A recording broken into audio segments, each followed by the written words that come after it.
ನಮಸ್ಕಾರ ರೀ. ಈಗ 2:30 ಗಂಟೆ. ಟೆಂಪ್ರೇಚರ್ ನಿಯರ್ 40 ಇದೆ, ಅಂದರೆ 39 ತೋರ್ಸಾಕತ್ತೈತಿ ಇದು ಮೊಬೈಲ್ನಾಗ. 39 ಈ ಟೆಂಪ್ರೇಚರ್ ಒಳಗೆ ಈಗ ಬೈಕ್ ಮೇಲೆ ಹೋಗೋರದಾರಲ್ಲ, ನಾ ರೋಡಿಗೆ ಇದ್ದೇನೆ ರೀ. ಅಂದ್ರೆ ಮೇನ್ ರೋಡ್ ಇದು, NH ಐತಿ, ಹೈವೇ ಐತಿ ನೋಡಿರಿ. ಗೌರ್ಮೆಂಟ್ ಬಸ್ ಹೋಗುತ್ತಾ. ಇಲ್ಲಿ ನಾನು ನೀರು ಉಣ್ಸಾಕತ್ತೇನೆ ಇವಾಗ, ಅಂದರೆ ಕಬ್ಬಿಗೆ ನೀರು ಬಿಡಾಕತ್ತೀನಿ. ಇದು 9:20 ಲೈನ್ ಬರುತ್ತೆ, 4:20 ಲೈನ್ ಹೋಗುತ್ತೆ. ಅಂದರೆ 7 ತಾಸು ಕರೆಂಟ್ ಇರುತ್ತೆ. ಟೋಟಲ್ 7 ತಾಸು. 7 ತಾಸು ಒಳಗೆ ನಾನು ಅಲ್ಲಿದಿಂದ ಬರುತ್ತೆ ನೀರು. ಅಂದರೆ ಅಲ್ಲಿ ಚೇಂಬರ್ ಬಿಟ್ಟಿದ್ದೆವು, ಮತ್ತು ಮುಂದೊಂದಿದೆ, ಅಲ್ಲೊಂದು ಚೇಂಬರ್ ಬಿಟ್ಟಿದ್ದೀನಿ. ಇಲ್ಲ 7 ತಾಸು ಒಳಗೆ ನಾನು ನೀರನ್ನು ಉಣಿಸ್ತೀನಲ್ಲ, ಇಷ್ಟನ್ನಾಗ ಮಿನಿಮಮ್ ಏನು ಇಲ್ಲಾಂದ್ರೆ 8-10 ಜನ ಬರ್ತಾರೆ.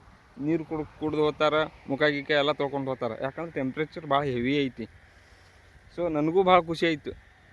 ಏನಪ್ಪ ಅಂತ ಹೇಳ್ತೀರಿ, ಏನು ನಮ್ಮ ಕಡೆಯಿಂದ ಎಲ್ಲರಿಗೂ ಒಳ್ಳೇದು ಆಲಾಕತ್ತದ ಅನ್ನೋ ಫೀಲ್ ನಮಗೆ. ಅದು ಬಿಟ್ಟು ಏನಿಲ್ಲ, ಆದರೂ ಖುಷಿ ಐತಿ. ಎಲ್ಲರೂ ಬಂದು ನೀರು ಕುಡಿದು ಹೋಗ್ತಾರಲ್ಲ. ಬಿಸಿಲು ಭಾಳ ಅದಲ್ಲ. ಜಸ್ಟ್ ಒಬ್ಬರು ಬಂದಿದ್ದರು, ಕುಡಿದು ಹೋದ್ಮೇಲೆ ನಾನು ವಿಡಿಯೋ ಮಾಡಿದೆ. ಬಿಸಿಲು ಭಾಳ ಅದಲ್ಲ, ಅದಕ್ಕೆ ಎಲ್ಲರೂ ಬರ್ತಾರೆ. ಸೊ ಅದೂ ಖುಷಿ ಭಾಳ ಕೊಡುತ್ತೆ ನನಗೆ.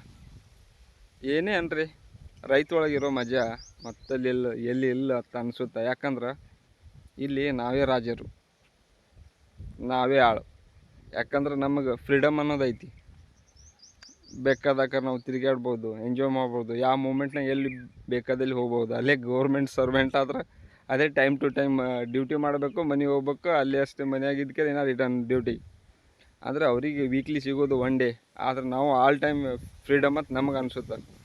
Thank you for watching. ರೈತಿಗೆ ಸಪೋರ್ಟ್ ಮಾಡಿರಿ.